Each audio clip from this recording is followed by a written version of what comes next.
Hello everyone, welcome to the preview for the Premier League clash against Everton at Old Trafford, and another game where it's life or death for Erik ten Hag. Ineos rumours loom large and Champions League football hangs by the thread. United, fresh off another loss, Sam, well beaten against our Manchester rivals. Again, nothing new there. And the next run of games we have on paper, you would expect us to start putting a run together now, wouldn't you? You've got Everton, you've got Sheffield, and you've got Brentford, and this is the first of the three. Yeah, but United never perform to expectation, though, do it? It never goes according to plan, or it never happens the easy way. So anything can and will happen when it comes to Manchester United. Yeah, absolutely. The big talking point with this, and obviously you can see it on the thumbnail for anyone who's watching this live or watching it later on, is of course the fact that Rasmus Hojlund is touch and go. I don't know what the crack is. Some people saying he's going to be fit and available. Some people saying he's not. The manager does a press conference tomorrow. I'm sure he'll probably mention it in that. But this might seem a bit dramatic, but is that the difference, do you think, between whether we win this game or not? I don't think it's like the difference. I think it's definitely a helpful factor. Like if you look at the City game, there's a couple of times we were on the break, and there's a couple of times we had like chances. So I think in a Rashford one where he takes the foul from, Kyle Walker. I don't think Hojlund goes down there. I think he runs on, and he maybe has an opportunity. The one where he goes through, I don't know if he's going to mention that, where he heads it down. Yeah, as well. There's that one, and then there's the Garnacho one where he gets taken out by the goalkeeper. Mm-hmm. So maybe it's something different. So I just think that there's opportunities that he may or may not have. I just think he works a lot harder than Rashford does, because Rashford doesn't work very hard off the ball or sometimes on the ball as well. So I think he works a lot harder. And then I think Garnacho can, but he seemed to have a very poor game against City. I don't know what happened, but he was bad, wasn't he? Yeah. So I think he might have helped the team there, and we would be able to get second, and maybe that pin back towards the end might have not been as bad. Who knows? Like there's speculation at this point. I think he's clearly, after the run before he was out injured, he was very important. Like he's the reason why we won those games for the most part. Was the only forward scoring goals. Seemed to be energetic, seemed to be up for it, was handling the pressure, and then just, unfortunately got injured. So it'd be great to have him back, but I don't want to put him back in the team if he's like half fit and then he re-injures himself and then he's out for longer. Like, I don't need to see that. I saw him talking to fans outside, some kids outside of thingy, and he said he's not training yet. So, but he said soon. So take with that what you will. Like, read into that, I don't know, but that's what he said to the thing. So it's not looking great. Let's put it that way. I was going to say that. I don't think he's going to be back for this one. I mean, I'd be surprised even if there was a cameo. Remember before the City game when they said about Lissandro and Hojlund? Oh yeah, like everyone got 5 minutes of our life. It's like, oh my god, they're available. I don't think he is. I'm not going to get myself hyped up. If he is, and we could play him even for 45 minutes, I mean, that'd be fucking amazing, because I actually think it could be the difference, to be honest, the way our forwards are moving at the moment. So I think that's interesting. I also think how he's going to set up, because obviously against Man City, he went compact in there, which is the first time we've seen that in fucking God knows how long. Defended quite deep and then tried to hit almost Ollie ball to a certain extent, but then playing with like Bruno was like a false nine. It's a very, very strange setup. But obviously against Everton, are you going to want to go on the front foot? Are you going to want to press high up, high line, all that kind of stuff? Like, is that what you want to see?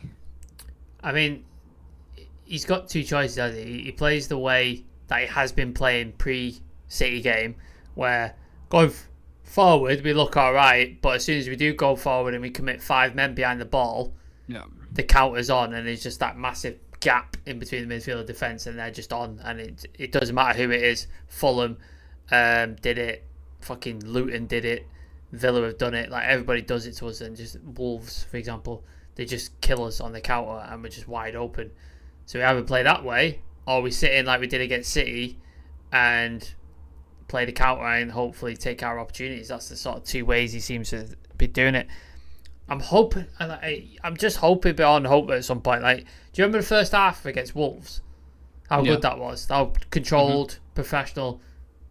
Wait, which are you on about the second game? You're not on about the first game? Right? Oh, not the first game. I was going to say. Second game. I was thinking, is that like 20 shots in the second game? It was like 2-0, wasn't it? And we just looked. Yeah. I was like, that's the first time I've watched United, and it's been alright.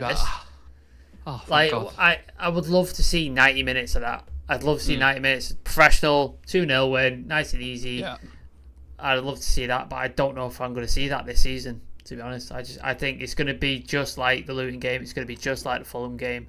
It's going to be wide open, and we're going to be having chances. Whether we take them or not decides whether we win or not, but I definitely think we're going to concede. So yeah. There's a lot of talk about the manager at the moment, isn't there? It's kind of like more and more things being leaked and reported, and managers being spoken about. Out of the ones that are in the frame, just out of curiosity, does anyone tickle your fancy at all? There's obviously the names that are being mentioned: Deserve, Potter, Tuchel.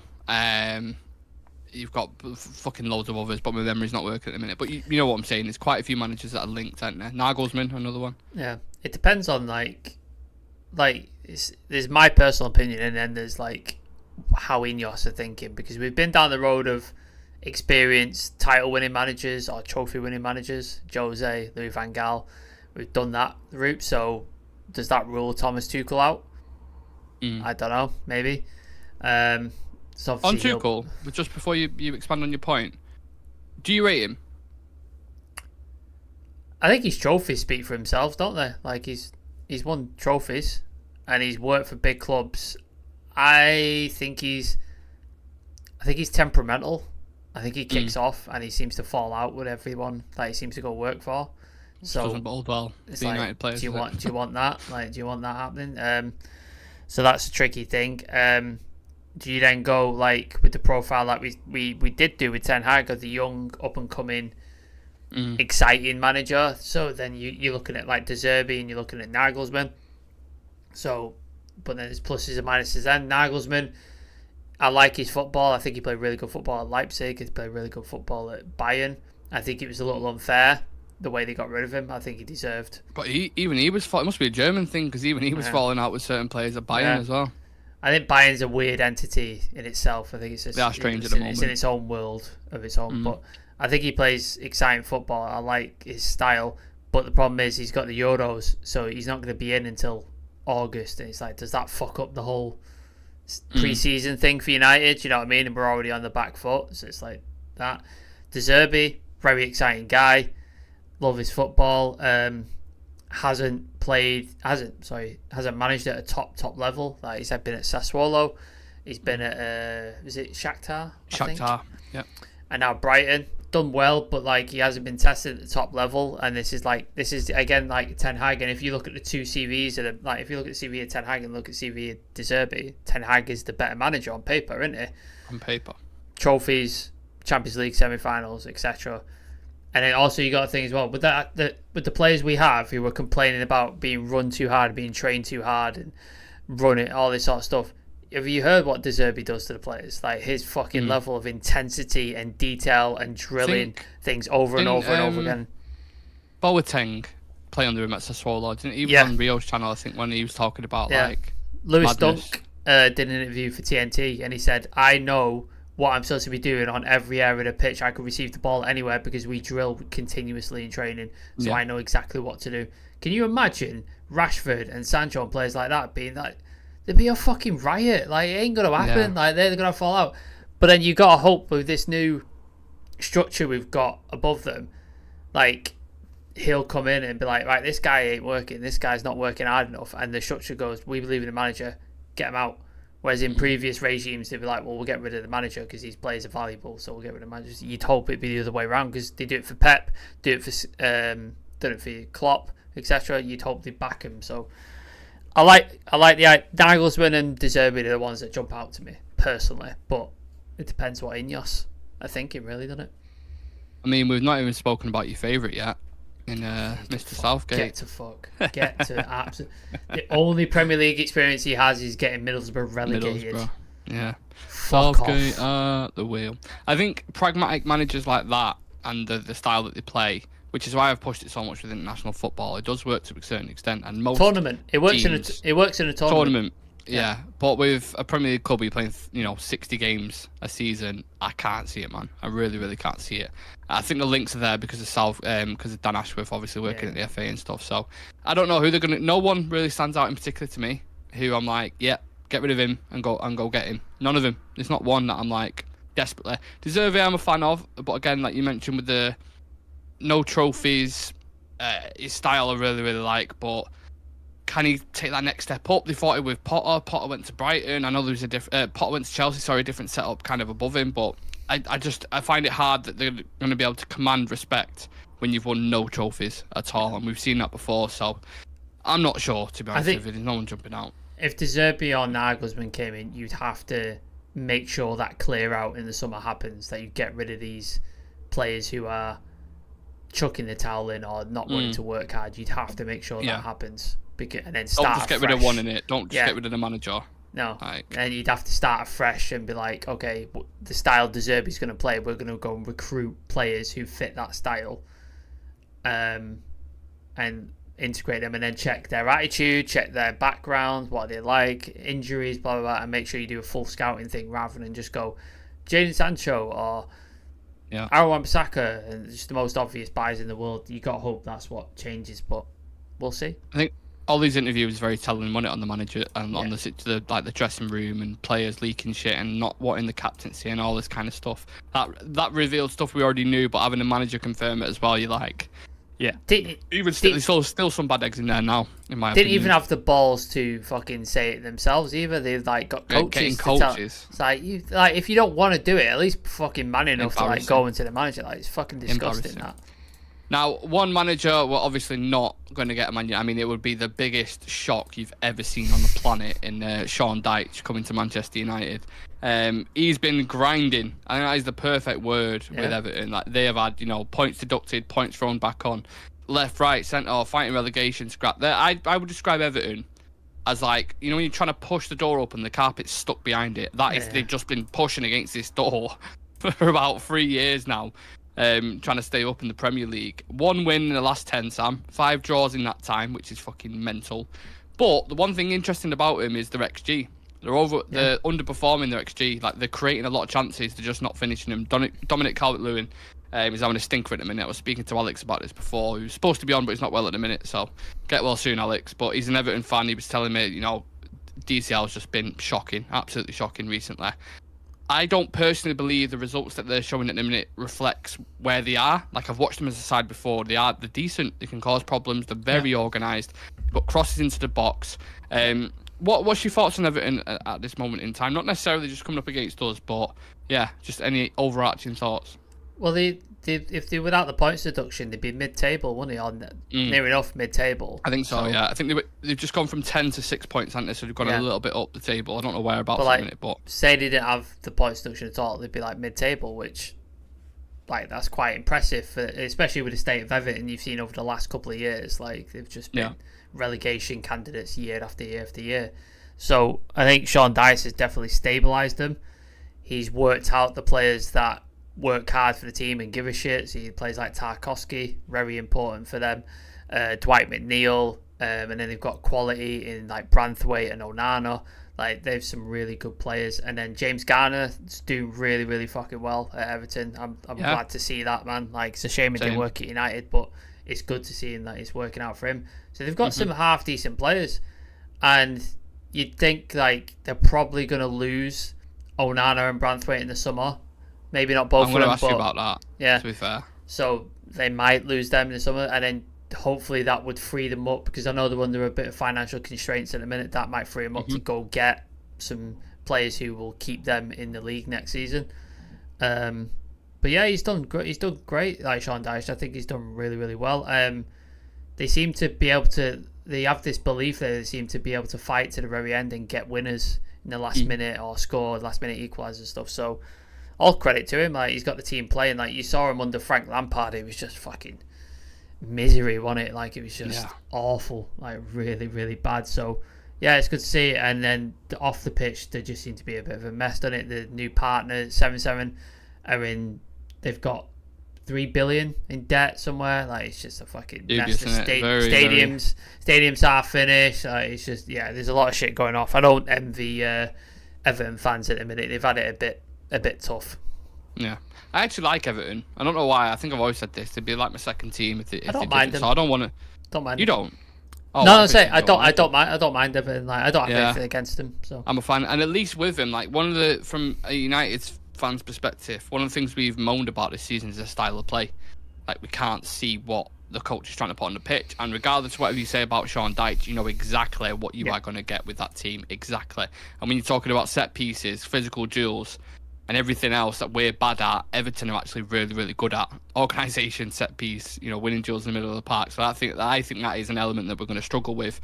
You touched on someone like an Onana there, and I'm going to talk about Branthwaite as well. Are they two players you'd look at in the summer, or do you have anyone else in mind?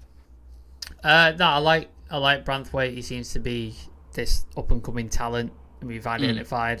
He's English. Is he English or is he Irish? Yeah. He's English. So he looks like a really good player. I know a lot of people had got him for that game against City, where he got.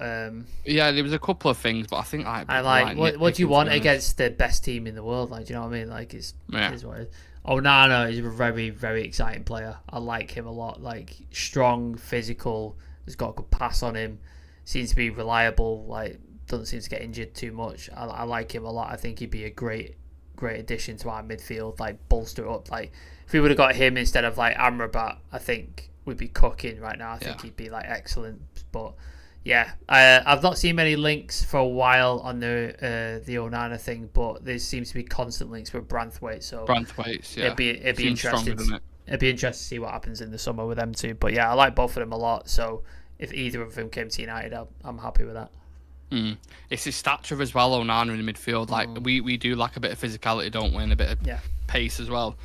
He's just a fucking monster, man. You throw him in the middle of that pitch alongside Cobby, I think that'd be a perfect. It'd be like an upgraded version of Fred, wouldn't he? Yeah. He makes a nuisance. He breaks play up. He's strong. Yeah. He's aggressive, but he's not got the absolute mentalist mindset that Fred had, where he's just like, he'll have a 50-50 game. Like, one half he's great, and then the other half he's just absolutely abysmal. Onana seems to be consistently good. Well, I did speak to Alex about this. I asked him about them both. He said Branthwaite's going to be a top player. Like, without even blinking, he said that. He said Onana is a bit raw. Like, he can kind of, come and go. But he seems like a serious talent. I think both of them are going to end up getting picked up, to be honest, over the summer. Whether it's us or not, I think someone else will grab him for sure. Right, should we delve in? Chelsea will go in. Chelsea will go in. They fucking buy everybody. Oh yeah, of course. I mean, what's happened to is it Lavia? Injured, isn't he? Lavia, isn't it? Is he still out? Nkunku's injured again. Oh, Lavia's injured again. He's just like. Oh, it's horrendous, isn't it? It didn't. Adam called him Labia, was it? Do you remember? Labia. Just popped into my head then. Anyway, should we talk about the predicted 11s? Who are you going with for the game? And tell me why as well. Like, it's tough, isn't it? Like, because injury-wise, our defensive is looking a bit ropey. Johnny Evans went off injured, so I don't know what his status is. Is Maguire going to be back? Is Maguire back? Shaw's probably not back, I imagine. I don't think Shaw will be back. Martinez is definitely not back, so it's a bit dodgy. No, Shaw's out to the end of the season. I think he's done. So Malacia still missing. Don't know what's going on there. So he's probably had a fourth setback at this point. I saw a conspiracy theory on Twitter. Somebody like, "What's your favourite football conspiracy theory?" And somebody put that Malacia is dead at United are just covering it up. Jesus Christ! Yeah, I mean, we would love an update. I hope he gives an update in the press conference tomorrow on a couple of them, because we need it. He's so bland and blunt. When he gets asked, he's just like, he'll just say he's a couple of weeks away, like he always does every fucking time. It's like, how long is it? A couple of weeks? Yeah, I know. Like, this is ridiculous. Same with Mount as well. But is what it is. Crazy, I did ask Mount when I met him, and he said soon. So that was the most I could get out. Again, but that sounds like Ten Hag said it. If anyone asks you, just say soon or next week. So, but yeah, so it's tricky to see who's available. So, but it'd probably be Onana. It has to be Dalot, doesn't it? Because he's our only fit fullback. But Dalot's been good, I think. Yeah, no problem. Happy with that. Playing Dalot, and then Lindelof's probably going to go left back because Amrabat was fucking awful for that. Well, to be fair, he had a hospital pass from Casemiro. Yeah. The first half, was it the first half he played? No, who am I thinking of? Was it Fulham? The first half he was shit. He was terrible, and the second half. Forest, I can't remember. One of them he was anyway. So I imagine Lindelof's going to be there, and then it's probably going to be Varane, and it's just like, is Johnny Evans fit? Do we know? I'd put Maguire in there, personally. Maguire, possibly, and then Camboire, possibly. Yeah, I don't mind Camboire. I'll go Camboire just to be different. Midfield is Casemiro, Kobe, Bruno, as it is. Up front, it's going to be Rashford up top, because I don't think that Scott McTominay thing works like at all. Whatever he was trying with the two things, Garnacho on the. He's probably going to put Garnacho on the left, and then Anthony on the right. I imagine that's what it's going to be, which sucks, and I fucking hate it, but that's probably what it's going to be. Rashford as a 9 against Everton is like one of the worst teams, because you look at like what's the other Tarkowski. option? No, I agree with you. I'm just saying, you look at Tarkowski, you look at Branthwaite, they are going to maul him physically. Yeah. Like, he's not winning any duels. He's not playing with his back to the goal. No. And I know he scored a banger against Man City, but that's because they give space and they press up the pitch. Everton will just stay like that, organised. Maybe Ten Hag surprises and he chucks McTominay up there again. Maybe he surprises because McTominay's a unit. He's physical. He will have a battle with Tarkowski in that. To be honest, I think McTominay is definitely a shoo-in for this game, actually. I don't know who for. Maybe, like you said, maybe Garnacho, Rashford will start on the wings again, and McTominay will kind of go into that space. I don't know. Like a false 9 second striker type thing. So he drops into midfield when we're out of possession, and then he pushes up when we're in possession. Yeah. Bruno can find him with the passes, and then we really need. I wish we you know what? I was having this discussion with a guy at work today. That 60 million we spent on Mount should have gone on a striker. I mean, it's. I know what you're saying. It's easy to say because Mount's out. If Mount had been but I think our midfield would have been all right without Mount. Probably, yeah, I get that. I think we'd been all right. Mm-hmm. Thing is, though, like again, let's flip the situation the other way around. If let's say Martial had stayed fit, which would have been a fucking miracle at this point, but if he had stayed fit and you've got Hojlund, and then let's say Bruno picks up a big injury, he's out for 6 months, who do you play there then? So that if Mount was available, you play Eriksen, don't you? I don't think he'd play well as a 10, just in my opinion, but people may think different. And also, I don't think I've ever seen him there. Maybe 45 minutes for United. I think he played 45. He did play there for Brentford a couple of times. He played out wide a couple of times, and he played in the 10. But he also had the security, because Brentford played with like the back 5, so he's got the wing backs bombing on, he's got the back 3, and then 2 players behind him, so he's got a bit more security in that respect. But yeah, I know what you're saying. I just wish we had everyone available. It'd just be nice just to select. I just wish we had anybody available. Anyone, quite literally, anyone would be nice. So yeah, there'll be a couple of tweaks there, but the majority of the team we probably agree with, don't we? Yeah. If you are watching this live or watching this later on, please do let us know your predicted 11s and your score predictions, because we're going to dive into them right now. What are we going with, Sam? What are we feeling? Honestly, God, like I don't know. Should we say it at the same time? How do like odds makers predict this? Like, how do you fucking? Do you know what I mean? Like, how? No. I don't understand how you sort of like put odds on this. You would have looked at the Fulham game at the time. We were speaking about when we said last 10 games they've lost 7, won whatever it was, and drew 1. We were on a win streak of like what, 6 or something, 5. Yeah, exactly. Everton have won like drawn 5, won 1, lost 3 or something. I think, or whatever it is. But even still, you go into this game that United could very, very easily lose this game, especially if Hojlund's out. We could lose like 2-0, and I wouldn't be surprised. Like, I really, really wouldn't be surprised. And then we could win 2-1 as well at the same time. I could easily see. I could see both of those things happening. Give us a solid one. Just one score prediction. I'll try and be positive. I'll say 2-1 United, but I think it's going to be a fucking mess, this game. I think it's going to be like Everton score first, and then we're going to get a dodgy decision, get a goal, and then it's going to be a scrappy last minute Scott McTominay winner, something like that. It's just going to be a fucking horrible game. I can see it, and it's an early kickoff on Saturday as well, so it's just going to ruin my entire fucking weekend. This game. Never back the early kickoff. No. I've gone with 1-1. I think we're going to draw this game. 1, because Everton have drew 5 games out of the last 10. They can draw games and they can get goals, but can't score enough to beat teams. I'm going 1-1, Tarkowski, Garnacho. That's what I'm saying, I think. And then the kind of noise around Ten Hag will really start to amp up then, if we draw this game. Can't fucking be arsed with it. I will say this live on camera. Sack Eric. If we lose to Sheffield after that Everton game, get him gone. Get him gone. Because everyone's been twatting them. We can't go. We can't play Sheffield at Old Trafford and not batter them. It'd be an embarrassment. So get past Everton first and foremost. Tricky game. But if you get beat, even think about getting beat off Sheffield, you've got no excuse, mate. It'd be funny if we just we scrape a 1-0 win against Everton. Against Sheffield, sorry, just fucking scrappy 1-0 against Sheffield United. Fucking hell, this season is killing me. It's fucking killing me off this season. I cannot be arsed anymore. Life as a Man United fan, eh? It's Sam saying somehow I don't mind Thomas Frank as a manager. Lucky Singh saying ready for the Everton game. 3 players improving, coming close to playing. I think he's alluding to Malacia, Mount and Hojlund. And then Sam said 2-1 either way. You're probably right, Sam. Yeah, I can see that as well. I can definitely see that.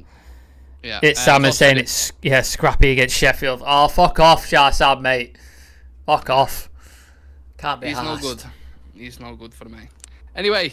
We'll leave it at that. That is the Everton preview. 12:30 kickoff will be live.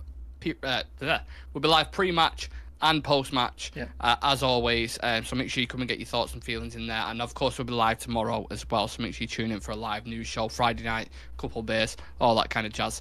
Take care, everyone. Enjoy the rest of your week, and we'll see you tomorrow for the news show. Take it easy. Peace.